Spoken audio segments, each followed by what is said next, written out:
bulan Juli 2020, BPJS Kesehatan menerima iuran peserta penerima bantuan iuran APBN dari pemerintah sebesar 4,5 triliun.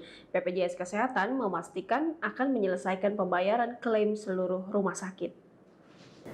Mengawali bulan Juli 2020, BPJS Kesehatan menerima iuran peserta penerima bantuan iuran atau PBI APBN dari pemerintah sebesar 4,5 triliun. Dengan diterimanya iuran tersebut, BPJS Kesehatan memastikan per hari ini tidak ada klaim rumah sakit yang sudah jatuh tempo dan belum dibayar.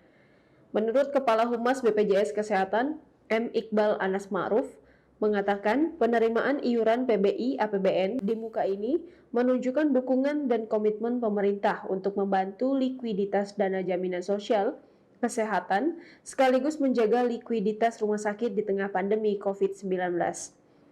Iqbal mengatakan selanjutnya BPJS Kesehatan akan memanfaatkan dana iuran PBI APBN tersebut dan ditambah dengan penerimaan iuran lainnya untuk menjaga agar pembayaran klaim dapat dilakukan tepat waktu sesuai dana yang tersedia.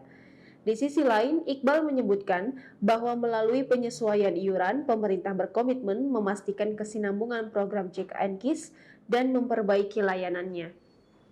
Sesuai amanah Peraturan Presiden Nomor 64 Tahun 2020 per 1 Juli 2020, iuran JKN-KIS bagi peserta penerima bukan penerima upah atau PBPU dan bukan pekerja atau BP disesuaikan menjadi Rp150.000 untuk kelas 1, Rp100.000 untuk kelas 2, dan Rp42.000 untuk kelas 3.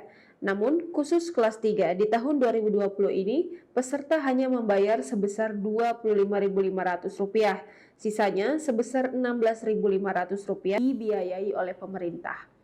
Sampai dengan Mei 2020, kolektabilitas iuran PBPU yang semula berkisar di angka 60% naik menjadi 73,68%. Hal tersebut menunjukkan bahwa kesadaran dan kemauan peserta JKN-KIS untuk membayar iuran semakin meningkat. Iqbal pun mengingatkan bahwa untuk menjaga keberlangsungan program JKN-KIS, bukan hanya pemerintah saja yang berkontribusi, melainkan masyarakat juga harus ambil bagian. Dari 220,6 juta peserta JKN-KIS, sekitar 60% peserta dibiayai oleh pemerintah. Tepatnya, ada 96,8 juta penduduk miskin dan tidak mampu yang iuran JKN-KIS-nya ditanggung negara lewat APBN dan 37,3 juta penduduk yang ditanggung oleh APBD. Selain itu, juga ada iuran untuk aparatur sipil negara maupun TNI dan Polri. Hingga 2018, pemerintah telah mengeluarkan dana kurang lebih Rp115 triliun. Di tahun 2019, total biaya yang dibayar pemerintah untuk segmen PBI APBN sebesar Rp48,71 triliun. Sementara untuk tahun 2020, pemerintah akan membayar segmen PBI APBN sebesar Rp48,74 triliun, belum lagi untuk segmen PBI APBD.